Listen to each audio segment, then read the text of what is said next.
And we are live. Welcome. This is Zero Prep Gun Fun. I am Gun Drama Johnny. Thank you guys so much for being a part. We're going to talk a little bit, jump over in the chat room and see what you have to say. If you got anything to say at all, jump in there. We'll be watching that as we go along. My guest tonight is Mike. You all know him as Garand. Mike, thanks so much for joining me. I'm happy to be here, man. Always good to talk with you. Yeah, man, I'm really excited about this. Appreciate you being on. We're just going to go through some things. It's really stream of consciousness. There's no rules at all. And we'll talk through some things and we'll see what folks have to say. Let me ask you this. What is the closest gun to you right now? We got two guns precisely equidistant. So the question is, which one? That's a hard choice. I know they're both here. Then we're going to see both of them. To grab. Both of them. Okay, we're going to see both of them. Yeah. All right. One sec. All right, first one we got is the Radiant Weapons Model 1. Dang. So, I don't know if you've played with Radiant Weapons, but I really love the ADAC lower. Like, that is the best part of the entire thing. The upper is a little heavy, but the lower is money, man. Like, highly recommended. Freaking love that thing. Nice. What's the other one? The other one is a crowd favorite. You got the Daniel Defense Mark 18. With LCAN and the Surefire SOCOM suppressor at Peel, all that good stuff. So, oh yeah. What about you? What's your closest gun? The closest gun, actually, I pulled it out a few minutes ago to clean it, and it is the High Point 45. It's in digital camo, and this is the large size problem solver. I'm really inspired by this gun. It's got a good weight, a good feel. Have you tried this gun out before? I have. I actually shot Drew Hopkins' High Point. His is in Tiffany blue and pink. I was hoping that your gun was actually money, like had the money print on it. Yeah, so I'm a little disappointed. Okay, I definitely want to get a High Point with money print on it. That's pretty high on the list. Well, we're 3 minutes in. We're 3 minutes in, and Garand Thumb has already said that he's disappointed in me. So this is going to be a lot of fun.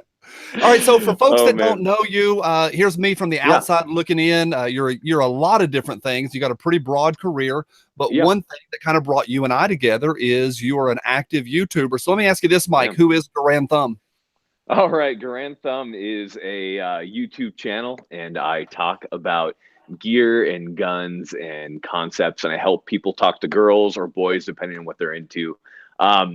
It kind of all started with a couple guys in my unit weren't sure how to set up a plate carrier, and I kept having to explain it, so I got tired of it, and so I made a video on how to set one up, and everybody started watching it, and I was like, oh crap, I guess I can kind of do this, and I did, and here we are, and I don't know what I'm doing.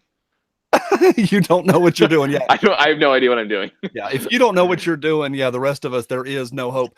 I know this sounds like a line, but you're absolutely one of my favorite YouTube channels. And there's a lot of folks already piling up in there. Yeah, thank you, man. People are piling up there in the chat session. So thanks to everybody that's stopped in. There's a ton of people already rolling in. So good to see you guys. Oh, gosh. I'll go through. We don't have a producer tonight, so I'm going to scroll through a little bit and I'll try to read some. And so if you have any questions for Mike, ask those. Let me ask you this. You've been really active in YouTubing. Again, from the outside looking in, to me, it looks like you have found an audience. People really seem to be digging your channel. Why do you think that is? I don't know what it is. I think we've created a kind of community of just kind of a lot of salty veterans mixed in with people who really love, anime, love pillows. And for some reason, everybody's getting along really well. And I don't know why. And I don't know. It's just a good community. I think the thing I like about it the most is that people aren't afraid to be silly on my channel. So I get the craziest comments, and I love my audience, and I don't understand them at all, but I love them. I think you have not genuinely smiled on your channel in like 6 months, and yet the first thing you say is that your channel's silly. I love it. Oh, absolutely. It's I think I smile on my channel. I think ? Maybe not. No, I do, because I crack jokes and I laugh at my own jokes. The opening is so smart. I was talking to a guy about that the other day, about how your opening is just so stinking clever, because you open with a joke. And because, there's things that we have to do as YouTubers to keep the process moving, which is thumbs up. Hey, by the way, if y'all are out there, click thumbs up. Love you, mean it. But there's, you've done it in a way that's pretty creative. It's a lot of fun. What has surprised you most as your YouTube channel really found an audience? What has surprised you about the process and the experience so far? Oh man,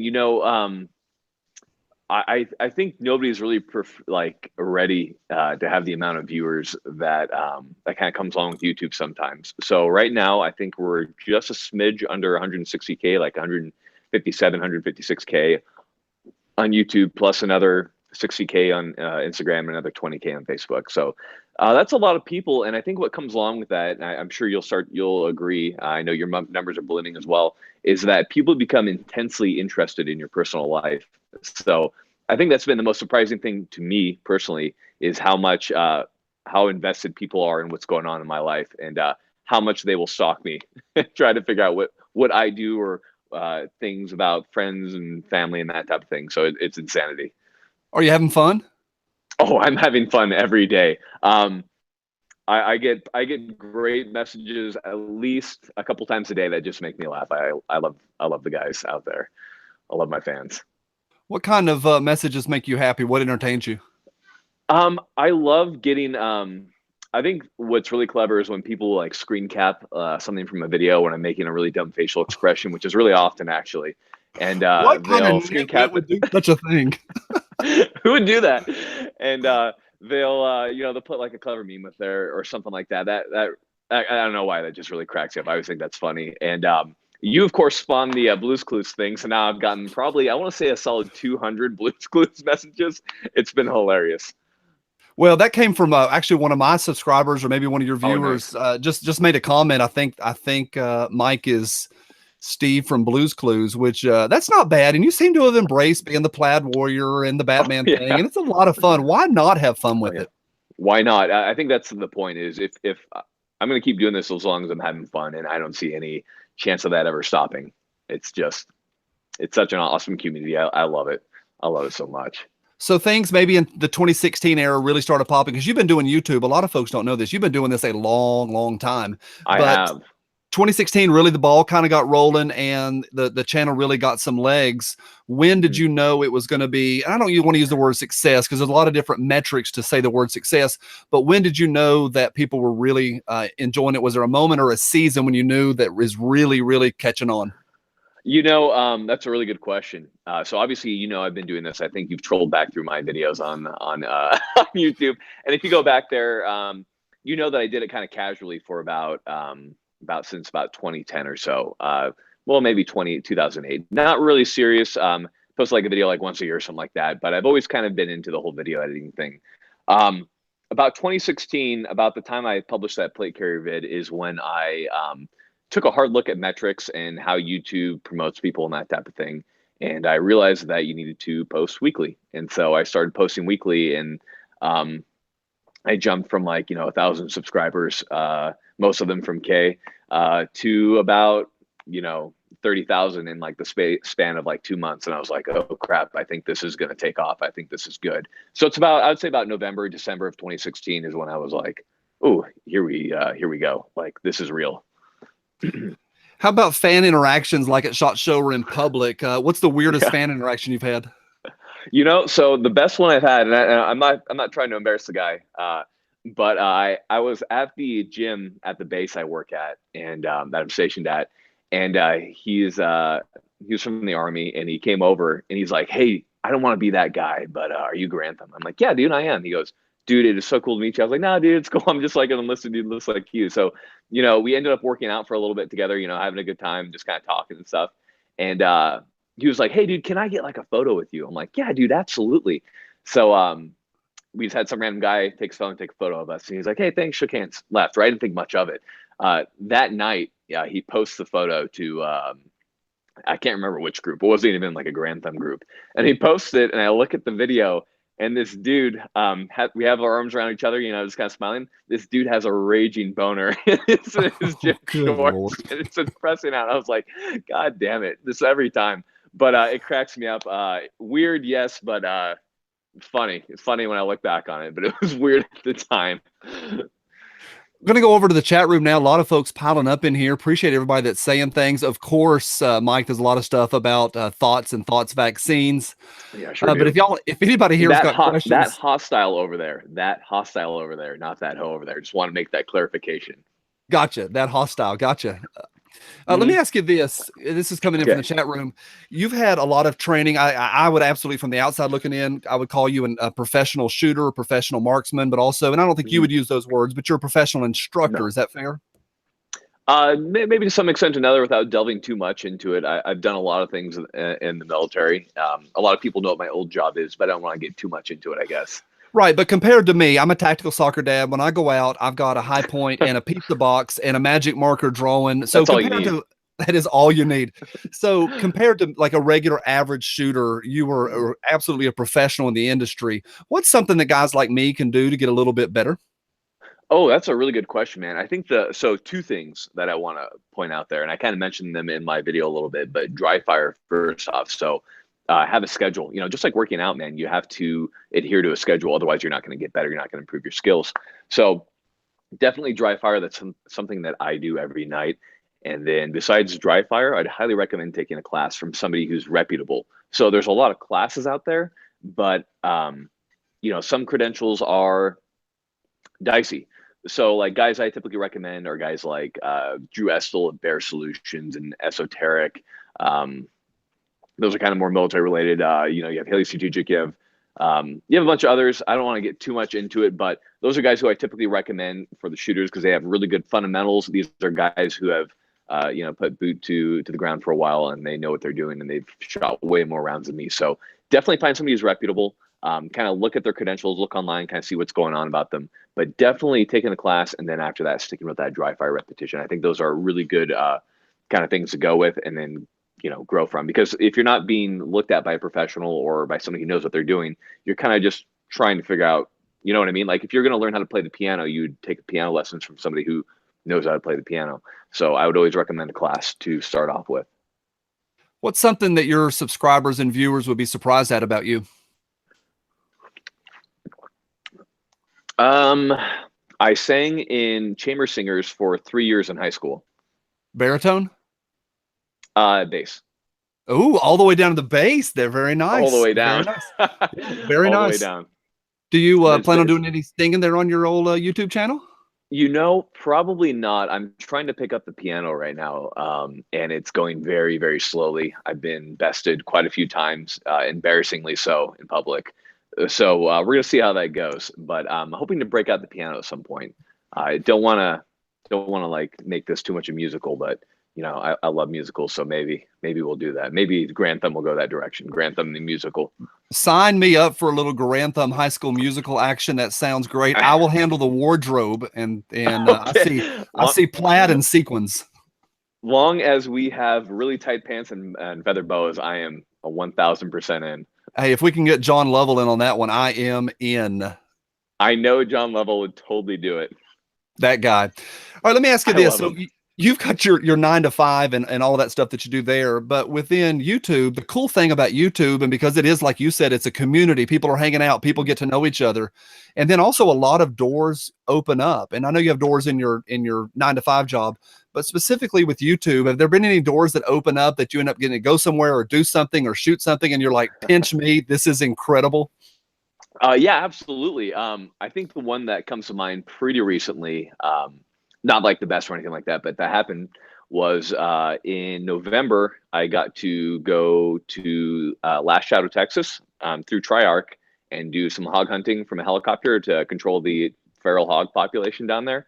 Went with Lucas from T-Rex Arms. I know you're familiar with him. Mm-hmm. And it was so much fun. I think we shot like 60 or 70 hogs or something like that in the span of like an hour and a half. Or it was so much fun. And, it's something like that I wouldn't get to do had I not done YouTube and kind of gotten connected and be able to just get, fly down there and have a good time and have barbecue out in Texas and shoot hogs from a helicopter. Like that was phenomenal. What's your guilty pleasure gun?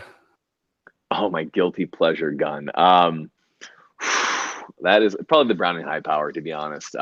It's people are going to get pissed about that, but it's an older pistol. It shows the age. There's problems with it and that type of thing, but I keep going back to it time and time again just because I love it. I love it. It's like my little mistress off on the side. There's a lot going on in the chat room. Again, a big hello to y'all. There's a lot of celebrities in there. There's some big channels. There's a lot of individuals. There's a lot of people that are just really good guys in there and gals. There's a whole bunch of people saying hey to you. So, and then what do we have? Well, we got the Gun Collective just said this. He said, Oh, John Patton says this, Garand Thumb is easily one of the top 5 gun channels ever. How about that? whoa, dang. Dude, the Gun Collective is a good dude. That is a good channel that you guys should follow if you don't already. That is really kind of him. I don't know what to say.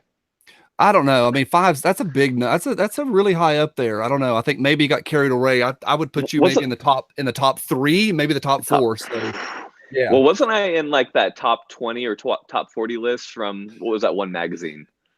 I didn't see It was that. like Which were you in a magazine? they're not. I don't know. Some I can't remember what it was, but people sent me links to it. But some big gun thing posted it was like top 40 or something most influential gun people, and I was number fucking 40, but I was still on the list. Take it. I was Take still what on you the can list. get, I'm Mike. taking that. I'm Take taking it. it. All right. What's next? What's after YouTube? When YouTube blows up and goes away, what do you want to do long term? What do you want to be when you grow up? That is a good question. I think I'm branching out into it already. We have a bunch of products that I'm working on with the Alonso Defense Group. We have a lot more coming. I can't say too much about it, but kind of started to build that out to build products to fill in ideas and gaps in training that are currently showing. Because that's kind of the cool thing about the gun industry and about training is that the way we shoot is almost unrecognizable from 10 years ago. So as those techniques change, so does the equipment need to change. And so I think that's a really interesting part of the kind of accessories market. And it's one thing that I want to get into more and give some of my kind of knowledge and experience a little bit more and work with guys who have way more knowledge and experience than me and hopefully create some good products that can make sure that, as me and others kind of fade away from the military as we get old, that the next generation of guys are set up and good to go and ready to, put bullets in the faces. What's going wrong right now in the firearms industry? We don't have to get into politics and all that stuff, but just maybe overall with the technology, with maybe the ballistics, what needs to change?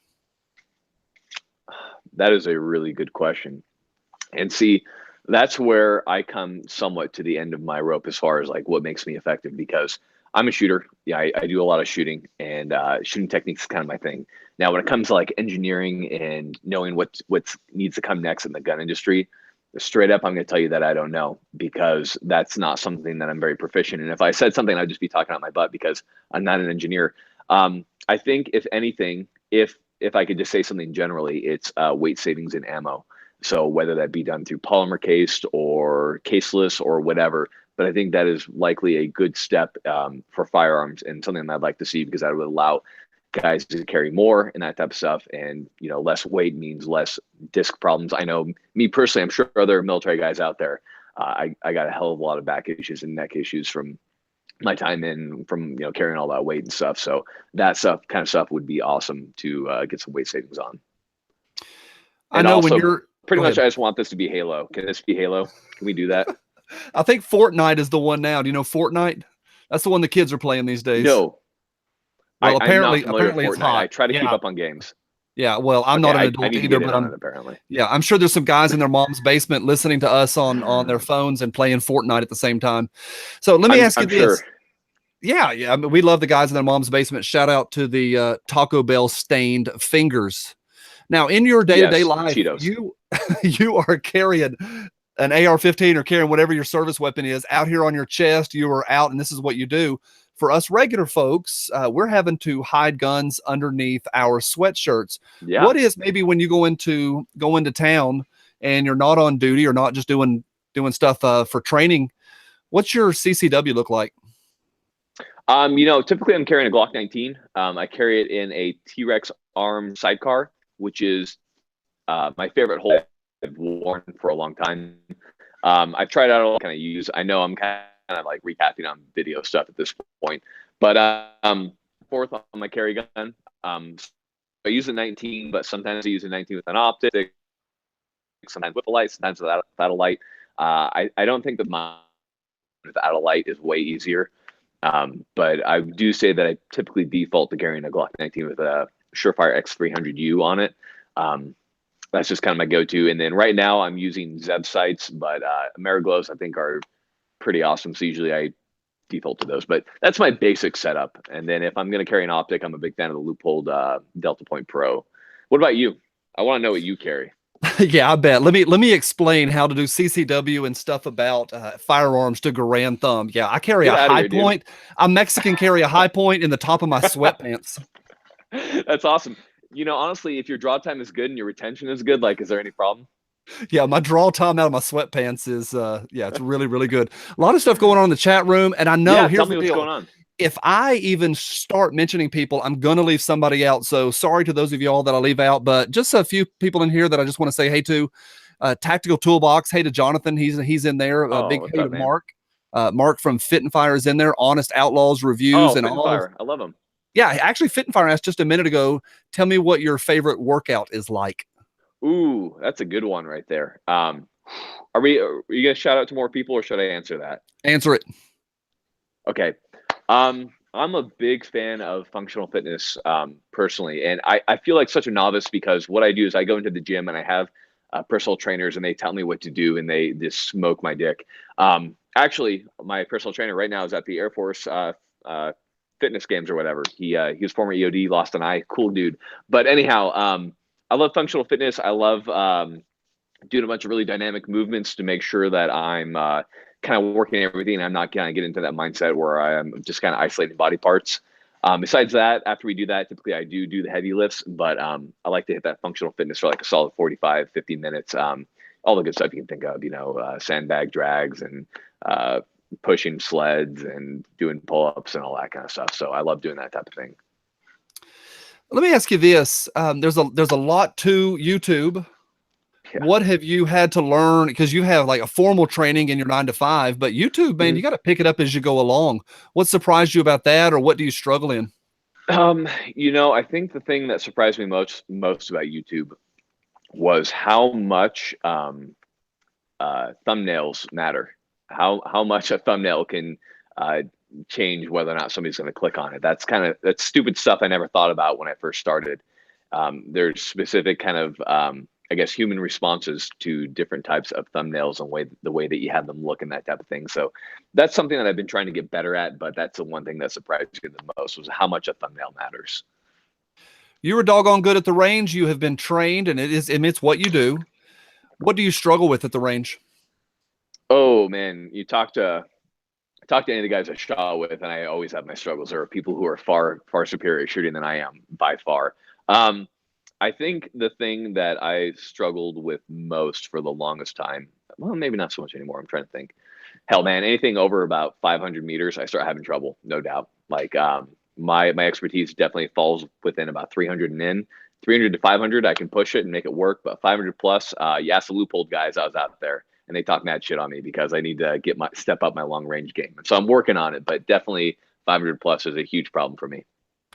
Yeah, I'm stepping up my long range game as well. I'm going out to 25 meters this summer, whether you like it Hey, or not, Mike. with the Take high that. point, Oh, you know it, double handed. I'm taking two. make sure make sure you get the money print on the one. If you don't get the money print, it doesn't count. I agree. All right, let me ask you this: what's your favorite fast food? Ooh, I'm a big fan of ooh, okay, Californian. Okay, born in California, so don't get on me, guys. But I love In and Out from my childhood. Coming back from surfing and getting like a double meat, animal style, and all that stuff. Now, since I'm no longer in that horrific state, I'm gonna have to say it's so basic. I'm such a basic bitch. I love Carl's Jr. and like their like nice burgers that they have. They're so good. I don't know. I like them. Aaron says this in the chat room. Hey, Mike, what is your bad habit that you need to work on?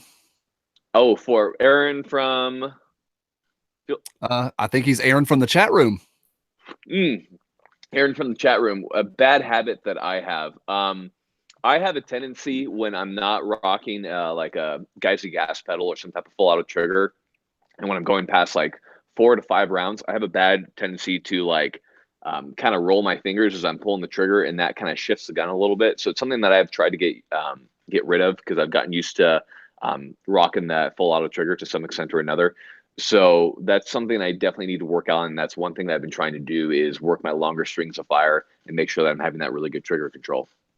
What YouTube channels outside of the gun industry do you enjoy watching?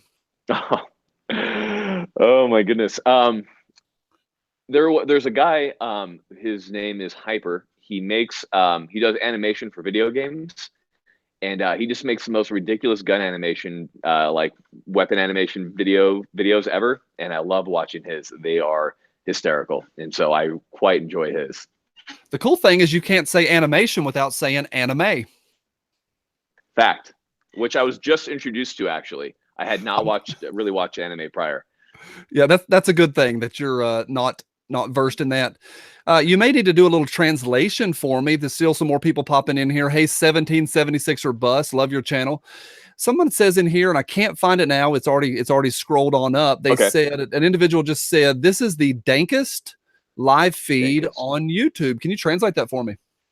That's dank typically is like you get into marijuana and like you're just high as fuck and you're just like really feeling it.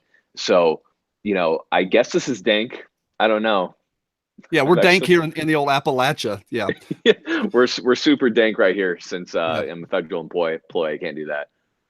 So YouTube again has opened a lot of doors for you, and as the channel grows and maybe as you progress, it sounds like you're going to be doing some entrepreneurial stuff or maybe doing some exec stuff and creating stuff.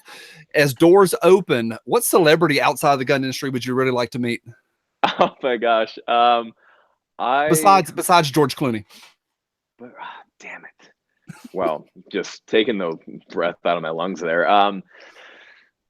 That is a really good question. I think if I could meet anybody, I would definitely want to meet. Man, I want to meet Gwyneth Paltrow and explain to her how I always confuse her for the girl who plays Pepper Potts on Iron Man. What's her name? Why can't I think of it? That's Gwyneth Paltrow, isn't it? That's Gwyneth Paltrow? That's Gwyneth Paltrow. You're with me. You're screwing with me. That's not Gwyneth Paltrow who plays that. Is that Gwyneth Paltrow? We're gonna send that to the chat room. They're a couple seconds behind us, but yeah, I'm pretty sure that Gwyneth Paltrow is on Iron Maiden Man. No. Then who plays Galadriel in Lord of the Rings? Oh, that's the I know you're talking about, and I know why you would get those two confused. I get them confused all the time, so I'd explain to her. I just don't know who she is. Okay, who plays Polly in Sky Captain: The World of Tomorrow? That's Gwyneth Paltrow. What?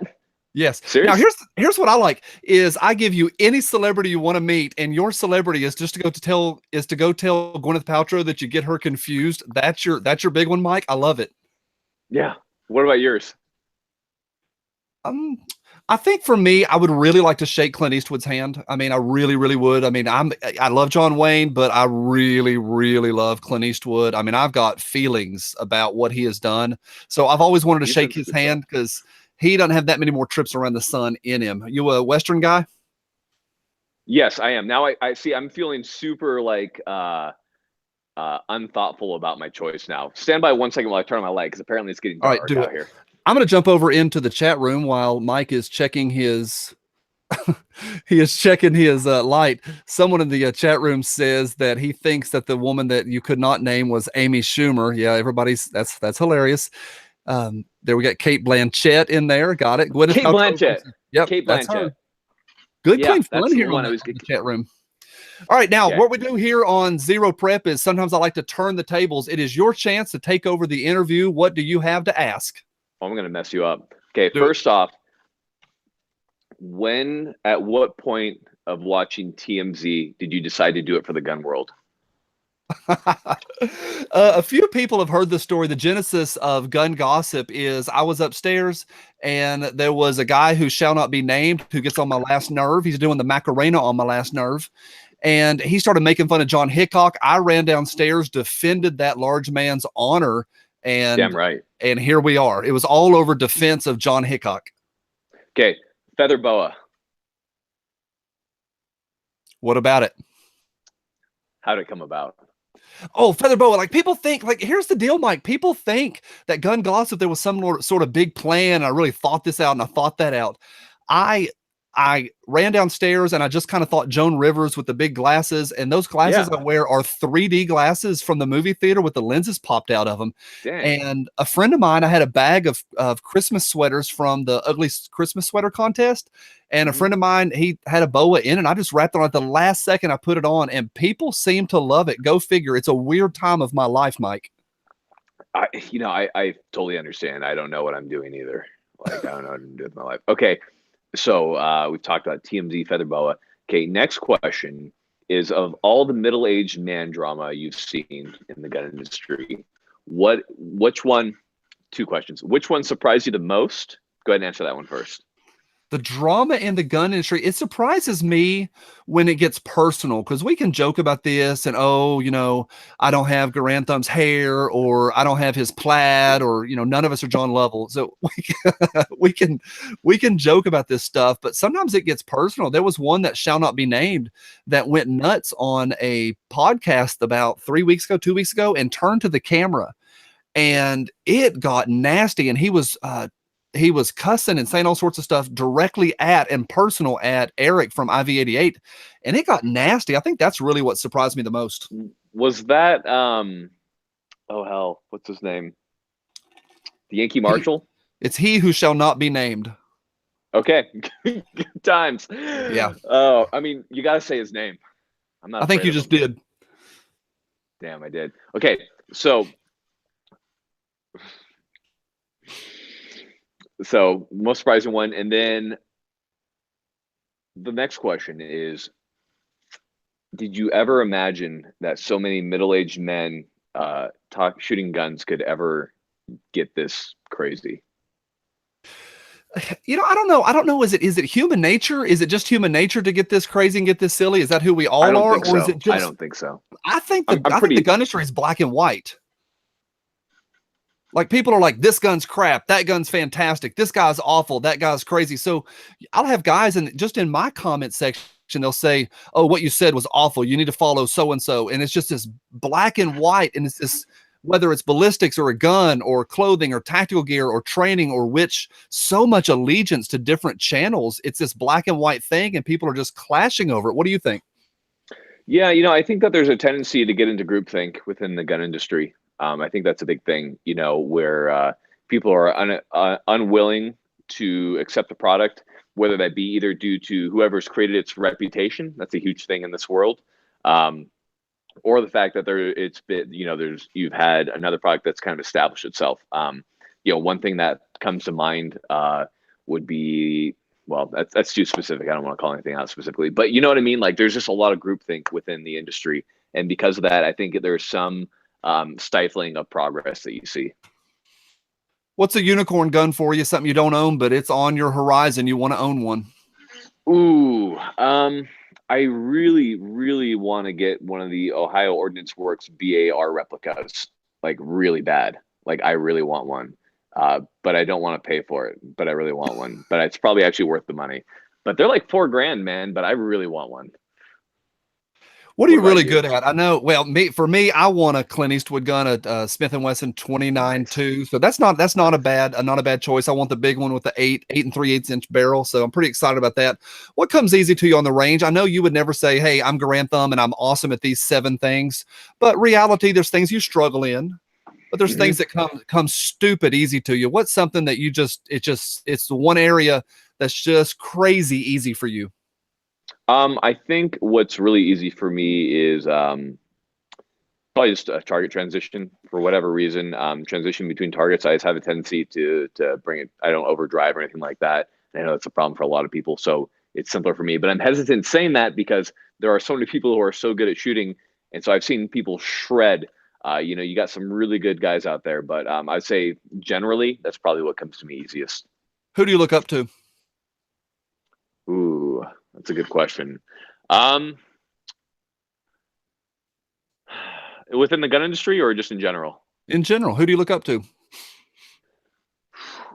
In general, yeah, they're guys that aren't famous or anything like that, but guys that I've worked with, um, and that I've seen do some pretty incredible things, and I've seen make some pretty incredible sacrifices. the God, here we go, like waxing like poetic. But there's a lot of situations where I've seen some guys do some pretty incredible things that just nobody really knows about. I watched a pararescueman in Haiti, 2010, crawl into like a collapsed building to try to find somebody who's alive in there. And the heat was making the bodies, swell and all that point by that time. And it's just heroics like that where that building could have collapsed at any moment that you just don't hear about. And that's just one of the very small examples I can think of. But guys like that, guys who have just done things that that I can't comprehend, because we all want to say that we're going to be super brave in the moment and that type of thing, but it's incredible how scary a real life situation can be, and to see what you actually do in those types of situations. And I've seen so many people do so many incredible things in those situations, that those are guys who are just giants in my mind. People who have just really been there and done that, and just really sacrifice themselves and come out alive on the other side, or in some cases not. And those are guys who I look up to. So I did real not talk out of serve. nowhere. And no, it's great. Yeah. I did not serve, Mike. And so I have really strong feelings towards those that do. And I know a lot of guys are really humble about their service. They'll say, no, it's, I sat in a field and sweated and ate MREs. It's not as glorious as you think it is. Pretty much it. Right. And I know it's work. And I know it's a lot of work. But let me ask you this: what in your service and your training do you think really carried over into your day-to-day life as far as your training? Is there any parallels from your service training to day-to-day stuff? Well, man, isn't that like a whole nother conversation as far as like military training and carry over to civilian life, and I definitely think that there is, um, somewhat less in some career fields. I think, if anything, that I've learned from going through what I've gone through in my training and that type of thing, what's really kind of stuck with me is how far you can push your body and how hard you can push yourself, and that there's really not anything that's not capable of being done. If you are willing to sacrifice enough, you can do incredible things. You know what I mean? So when people say that they can't do XYZ because it's just too much, like, you sacrifice TV, you sacrifice time that you'd spend playing video games, you sacrifice, just those things that you like doing, you can do it. And so I think that's the thing that stuck with me the most from my military training, from going through, selection courses and that type of thing. This one comes in from the chat room. What's the last book that you read? Who said that? I've already lost it now, Mike. Dang. Okay. It's a viewer named Weston. Oh, goodness. I'm trying to remember the name of it. It's a Russian book written during the time of the Soviet Union around the 60s. Why am I blanking on the name right now? Heck, trying to think of it. Gosh, it's a famous book. Somebody in the chat room is going to name it here in just a moment. Okay. Gosh, it's about like two Russian dudes, and they meet who's supposed to be the devil, and it's this whole story that kind of goes from there. Why can't I think of the name of the book? I don't know why I'm blanking out so bad. I have too much going on in my head. What's one of your favorite movies? Ooh, I freaking love La La Land.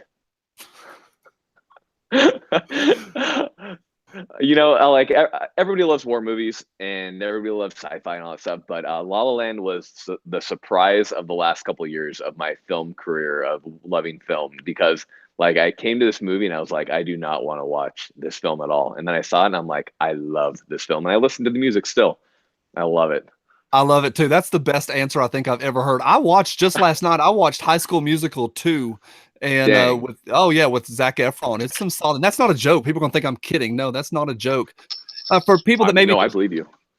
Yeah, down people that are just joining us, down in the description is a link over to Mike's channel. If you don't subscribe to him, check it out. I really enjoy it. It is, and I do agree with the Gun Collective. It is in my top 5. It's actually a little higher for me. So regardless of what they said, you've made the top, definitely the top 3 for me. Thank you.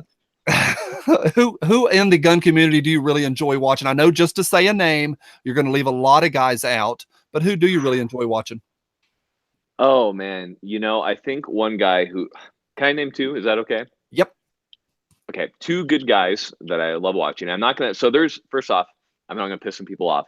There are all of the really popular guys that I can name off the top of my head, and you guys know who I'm gonna name. But 2 guys who I really love watching are Milspec Mojo from Instagram, He's just a former Marine, Purple Heart recipient, cool dude, just a phenomenal shooter, like 1,000 times better than me. And I love watching that guy because he is a Asian ninja with a gun.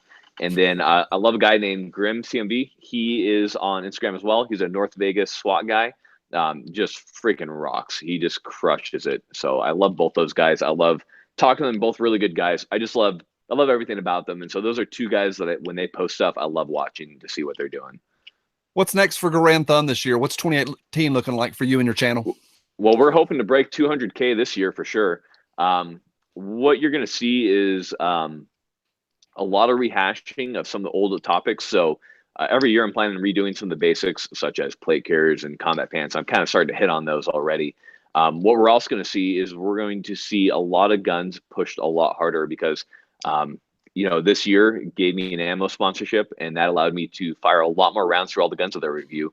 So because of that, I'm able to push the guns harder, and then I see a lot more breaking points because of that. So it's kind of cool. So there might be some more negative reviews that you're seeing just because I'm able to push the guns more stringently than I was before. Last year I was a couple of guns, I was pushing 20 or 30,000 rounds on, but those were like my favorite ones. Everything else was getting, 1, 2, 3,000. Now everything's hitting like minimum of 6,000, usually up to 10. So you're just seeing more breakage, and it's awesome. I love watching equipment and seeing how it functions over long term. This has been Zero Prep Gun Fun, having a lot of fun. I'm going to come back in just a second and close us out. Mike, I'm going to give you the final word. What have we missed? What do you have to say? What would you like to promote? Nothing specifically to promote. You, of course, I want to say that you're my favorite. You are the TMZ of the gun world, and I'm interested to see what you dig up and what you come up with, because it's always funny. Everybody in my unit literally sent me your last video where you said I was brooding in all my videos, and everybody laughed and laughed and laughed, and it was very funny. Well, I wasn't wrong. I mean, to be fair, I am having fun, but I'm not wrong. You do have quite the brood. I do have the brood face. Yeah, no, you're right. So I love what you do, man. I want to see more of it. I want to see your channel grow. So I want to make sure we promote you a little bit. Besides that, guys, let's keep doing the good stuff. Don't get sucked into drama in the gun world, and be ready to accept change when it comes, because there are some great products that have come down the line that have kind of gotten ignored. So, don't get sucked in anything like that. And no matter what, let's have fun. Let's just have fun doing this, because there's enough drama and death in the real life. So we shouldn't have that on YouTube. Really appreciate my guest today. It's Mike. Y'all know him as Garand Thumb. You can follow him. I follow him on Instagram. I follow him closely on YouTube. And so I had a lot of fun tonight. Really appreciate your time. Thank you to everybody that was in the chat room, and really appreciate you guys. Thank you guys so much. Mike, thank you. Thank you. Really appreciate being on here. Let's do it again. Bye, guys.